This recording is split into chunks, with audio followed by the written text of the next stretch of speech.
여러분, 요즘 주유소 갔다가 기름값 때문에 멈칫한 적 있으세요? 기름값이 올랐다고 하는데 왜 하필 내 지갑에서만 그게 느껴지는지. 주유소 숫자가 바뀌는 게 배달비에 반영되고, 배달비가 오르면 물건 가격이 오르고, 물건 가격이 오르면 식당 밥값이 오르고. 근데 그 기름값의 출발점이 어디인지 생각해 보신 적 있으세요? 지금 이 순간 지구 반대편 중동에서 벌어지는 일 하나가 여러분의 장바구니 가격을 결정하고 있습니다. 전쟁 얘기하면 나랑 무슨 상관이야 싶으시죠? 그게 맞아요. 여러분이 군인도 아니고 중동에 사는 것도 아니고, 근데 딱 하나 연결고리가 있어요. 바로 석유입니다. 한국은 쓰는 기름의 99%를 외국에서 삽니다. 그 기름이 오는 길목이 막히면, 그리고 그 길목을 막겠다고 협박하는 나라가 지금 전쟁 중이라면 그건 더 이상 남 얘기가 아닙니다. 그게 여러분 월급날 통장 잔고와 직결되는 문제거든요.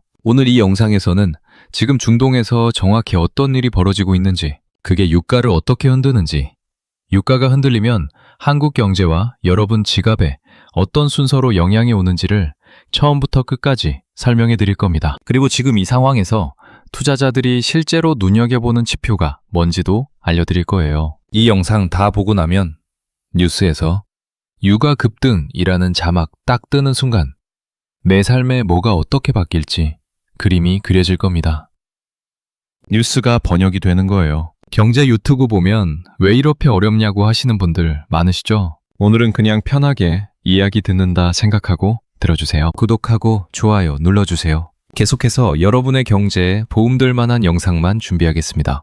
그럼 지금부터 시작할게요. 일단 지금 상황부터 정확하게 짚고 넘어가겠습니다. 미국이랑 이란이 사이가 나쁘다는 건 많이들 아시죠? 근데 이게 어제 오늘 이야기가 아닙니다. 이 두 나라의 갈등은 수십 년째 이어져 오고 있어요. 1979년 이란 혁명 이후로 미국은 이란을 제재하고 이란은 미국에 적대적인 정책을 펴왔습니다. 그 긴장이 지금 또 한 번 최고점으로 올라가고 있는 겁니다. 지금 왜 이게 다시 터지고 있냐고요? 핵심은 이란 핵 문제입니다. 이란이 핵 개발을 계속 밀어붙이고 있고 미국이랑 이스라엘은 그걸 절대 용납 못하겠다는 입장이에요. 여기에 이스라엘과 이란이 이미 여러 차례 직접 공격을 주고받으면서 상황은 갈수록 복잡해지고 있습니다. 그럼 이란이 가진 카드가 뭔지 봐야 해요. 이란은 중동의 핵심 산유국입니다. 하루에 수백만 배럴의 원유를 생산하는 나라예요. 그런데 이란의 진짜 무기는 자기가 기름을 팔고 못 팔고의 문제가 아니에요.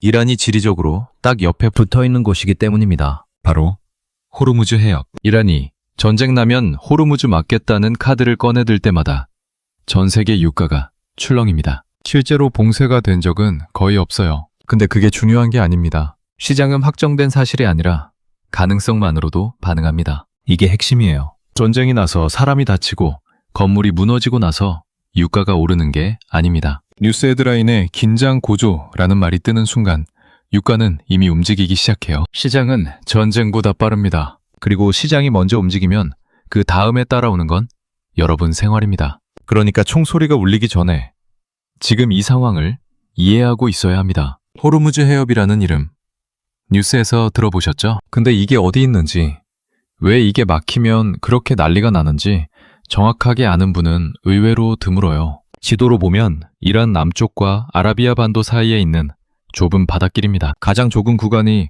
55km밖에 안 돼요. 서울에서 수원거리예요. 근데 이 좁은 길로 하루에 1,700만에서 2,000만 배럴의 원유가 지나갑니다. 이게 어느 정도냐면 전 세계 바다 위로 이동하는 석유 물량의 약 20에서 30%가 이 해협 하나를 통과합니다. 사우디아라비아, 아랍에미리트, 쿠웨이트에서 뽑아낸 원유 대부분이 이 길로 나갑니다. 이 나라들 기름 합치면 전 세계 원유 생산량에서 어마어마한 비중이에요. 그러니까 이 길이 막히면 어떻게 될까요? 먼저 유가가 폭등합니다. 공급이 갑자기 줄어드니까 당연하죠. 그 다음에 해상보험료가 치솟아요. 배가 그 구역을 지나가는 것 자체가 위험하다고 판단하는 거거든요. 보험료가 오르면 운송업체들이 그 비용을 배속에 얹습니다. 물건 옮기는 데 드는 돈이 올라가는 거예요. 그리고 원유 운송 차질이 생깁니다. 기름이 제때 도착을 못하니 석유화학 공장도 정유소도 다 타격을 받습니다. 금융시장이 이 해협을 그냥 지리정보로만 보는 게 아닌 이유가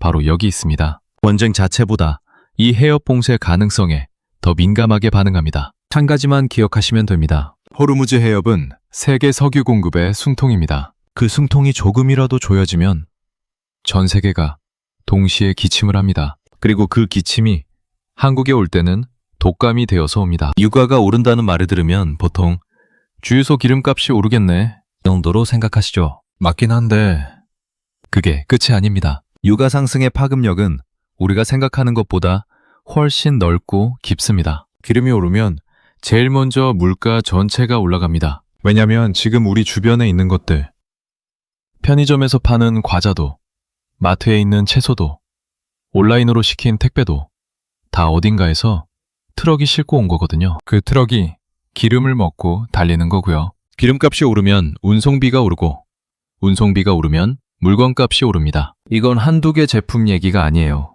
슈퍼에 있는 모든 물건이 다 영향을 받습니다. 항공과 해운 쪽도 직격탄을 맞습니다. 항공사들은 연료비가 전체 운영 비용에서 엄청난 비중을 차지해요. 기름값이 오르면 항공료가 오르고 수출인 물건을 배로 옮기는 비용도 오릅니다. 해외에서 들여오는 물건값이 오른다는 뜻이죠. 제조업도 마찬가지입니다. 플라스틱, 합성 섬유, 화학 제품들 다 석유에서 나오는 거예요. 기름값이 오르면 공장에서 뭔가를 만드는 데 드는 원가가 올라갑니다. 그 원가 상승분은 결국 소비자 가격에 반영되죠. 이게 이론이 아니라는 걸 역사가 증명합니다. 1973년 오일 쇼크 때 중동 산유국들이 원유 수출을 끊자 전 세계 물가가 폭등하고 경기 침체가 왔습니다. 1990년 걸프전 때도 이라크가 쿠웨이트를 침공하면서 유가가 급등했고 글로벌 증시가 흔들렸어요. 2022년 러시아가 우크라이나를 침공했을 때 기름값과 천연가스 가격이 동반 폭등하면서 유럽 전체가 에너지 위기를 겪었습니다. 공통점이 딱 하나예요. 유가가 오르면 전 세계 증시가 내려갑니다. 예외가 없었습니다. 그러니까 지금 이란 전쟁 이야기가 남 얘기처럼 들리더라도 유가라는 연결고리로 보면 그건 이미 우리 얘기가 됩니다. 주식 투자하시는 분들이라면 이 부분 특히 집중해서 들어주세요. 전쟁이 터지면 미국 증시는 어떻게 반응할까요? 패턴이 있습니다. 역사를 보면 반복되는 공식이 있어요. 전쟁 초기에는 무조건 시장이 흔들립니다. S&P 500이 내려가고 기술주들이 크게 빠집니다. 불확실성이 커지면 투자자들이 제일 먼저 하는 게 뭔지 아세요? 빠지는 거예요. 일단 팔고 봅니다. 잘 모르겠으니까 현금을 쥐고 싶은 거죠. 이때 올라가는 게 있어요. 금입니다. 불안할 때 사람들이 금으로 몰립니다. 오랜 시간 동안 검증된 안전자산이거든요. 거기다 방산주, 즉 무기 만드는 회사 주식이 올라갑니다. 전쟁이 나면 무기가 팔리니까요. 그리고 에너지주가 올라갑니다. 유가가 오르면 기름 파는 회사 실적이 좋아지니까 당연한 거예요. 구체적으로 보면 엑스모빌, 쉐브론 같은 에너지 기업 주식이 유가 상승기에 강세를 보여요. 로키드 마틴 같은 방산 기업도 마찬가지입니다. 반면 기술주들은 전쟁 초반에 약합니다. 왜냐면 기술 기업들은 대부분 미래 성장에 대한 기대로 주가가 유지되는데 불확실성이 커지면 그 미래 기대치가 흔들리거든요. 그러니 먼저 팔리는 거예요. 그러면 지금 미국 주식 가진 분들은 어떻게 해야 하냐? 그 얘기는 조금 뒤에 하겠습니다. 지금 중요한 포인트는 이겁니다. 전쟁 초반에 모든 주식이 같이 빠지는 게 아니에요. 내려가는 것과 올라가는 것이 명확하게 갈립니다. 이 흐름을 모르면 공황에 빠져서 엉뚱한 결정을 하게 돼요. 알고 있으면 흔들리지 않습니다. 솔직히 말씀드리면 미국 주식보다 한국 주식이 더 걱정됩니다. 이유가 있어요. 숫자로 보면 명확합니다. 한국은 쓰는 원유의 99%를 수입합니다. 사실상 100%예요. 그리고 그 원유 중 상당 부분이 중동에서 옵니다. 중동에서 오는 기름이 대부분 호르무즈 해협을 통과해서 오는 거고요. 이게 무슨 뜻이냐면 호르무즈가 막히면 한국은 기름을 못 가져오거나 훨씬 비싸게 사와야 한다는 겁니다. 그러면 코스피는 어떻게 되냐고요? 일단 내려갑니다. 외국인 투자자들이 신흥시장에서 먼저 빠져나가거든요. 불안하면 안전한 곳으로 가는데 그 안전한 곳이 미국 달러와 미국 국채입니다. 그러니 한국 주식시장에서 돈이 빠져나가는 거예요. 항공주가 직격탄을 맞습니다. 기름값이 오르면 항공사들은 비용이 폭등하거든요. 화학, 철강도 타격이 큽니다. 공장 돌리는데 에너지가 많이 드니까요. 근데 반대로 오르는 것도 있어요. 정유주입니다. S-오일, SK이노베이션 같은 정유 관련 회사들은 유가가 오를 때 오히려 수혜를 받습니다. 원유를 사서 정제해서 파는데 가격이 올라가면 이익 마진이 늘어나거든요. 그러니까 한국 투자자들 입장에서 유가 오른다가 무조건 나쁜 신호는 아니에요. 어디 있느냐에 따라 다릅니다. 문제는 대부분의 개인 투자자들이 보통 대형 기술주, 제조업 쪽에 몰려 있다는 거예요. 그쪽이 더 크게 흔들리는 구간이기 때문에 심리적으로 더 힘들어집니다. 알고 있으면 버틸 수 있어요. 그 차이입니다. 여기서부터 조금 반전이 있습니다. 전쟁 나면 주식 다 끝이라고 생각하시는 분들 많으시죠? 근데 역사를 보면 그렇지 않아요. 이게 오히려 중요한 포인트입니다. 패턴이 있습니다. 걸프전 보세요. 1990년 8월 이라크가 쿠웨이트를 침공하자 미국 증시가 급락했습니다. 그런데 미군이 개입해서 전쟁이 본격화되자 오히려 증시는 반등하기 시작했어요. 이라크전도 비슷합니다. 2003년 침공 초기에 시장이 흔들리더니 전쟁이 진행되면서 오히려 올라갔어요. 우크라이나 전쟁도 그랬습니다. 2022년 2월 러시아 침공 직후 전 세계 증시가 출렁였지만 몇 달 지나고 나서 시장은 다시 방향을 잡았습니다. 공통적인 패턴이 있습니다. 전쟁 시작하면 폭락입니다. 그리고 몇 달 뒤 반등합니다. 전쟁이 장기화되면 결국 상승합니다. 왜 이런 일이 벌어질까요? 시장이 싫어하는 게 뭔지 생각해 보면 됩니다. 시장이 제일 무서워하는 건 나쁜 결과가 아니에요. 불확실성이에요. 뭔가 벌어질 것 같은데 어떻게 될지 모르는 상태가 가장 위험합니다. 전쟁이 실제로 터지면 역설적으로 불확실성이 줄어듭니다. 최악이 확정되는 거거든요. 그러면 시장은 이 상황에서 어떻게 투자할지를 계산하기 시작합니다. 계산이 가능해지면 돈이 다시 움직이기 시작해요. 그래서 전쟁이 나면 팔아야지가 가장 잘못된 결정이 되는 경우가 많습니다. 공포에 팔면 바닥에서 파는 거고 그 다음에 오르는 걸 손 놓고 보게 됩니다. 물론 전쟁마다 다릅니다. 규모가 크고 핵 위협이 있고 공급망 차질이 오래가면 시장 회복이 늦어질 수 있어요. 하지만 역사적 패턴은 명확합니다. 겁먹고 전부 팔기 전에 이 패턴을 먼저 기억하세요. 이 영상에서 제일 핵심적인 부분입니다. 지금 이 상황에서 돈을 굴리는 사람들, 그러니까 펀드 매니저들, 헤지펀드, 기관 투자자들이 실제로 무엇을 보고 있는지 말씀드릴게요. 세 가지입니다. 첫 번째는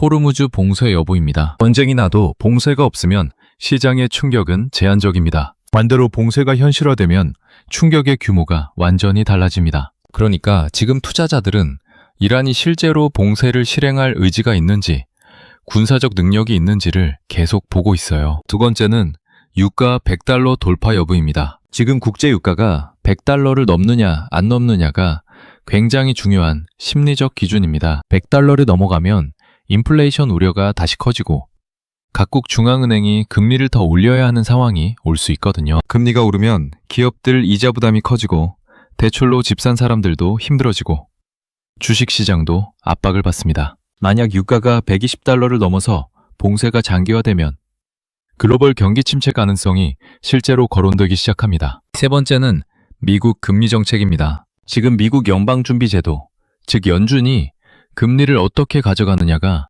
모든 시장에 영향을 줍니다. 유가가 오르면 물가가 오르고 물가가 오르면 연준이 금리를 낮추기가 어려워져요. 금리가 안 내려가면 시장에 돈이 덜 풀리고 주식보다 채권으로 돈이 가게 됩니다. 이 세 가지가 동시에 나쁜 방향으로 가면 그게 진짜 위기 시나리오입니다. 반대로 호르무즈가 실제로 막히지 않고 유가가 100달러 아래서 안정되고 연준이 금리를 유지 또는 인하하면 시장은 생각보다 빠르게 회복합니다. 지금 뉴스를 볼 때 이 세 가지 기준으로 보시면 됩니다. 그러면 뉴스가 다르게 읽힙니다. 지금 미국과 이란의 긴장이 고조되면서 중동이 흔들리고 있습니다. 이란이 가진 가장 강력한 카드는 호르무즈 해협 봉쇄 위협이에요. 이 해협으로 전 세계 석유 해상 물동량의 20에서 30%가 지나갑니다. 만약 봉쇄가 현실화된다면 순서는 이렇게 됩니다. 유가가 폭등합니다. 유가가 폭등하면 전 세계 물가가 오릅니다.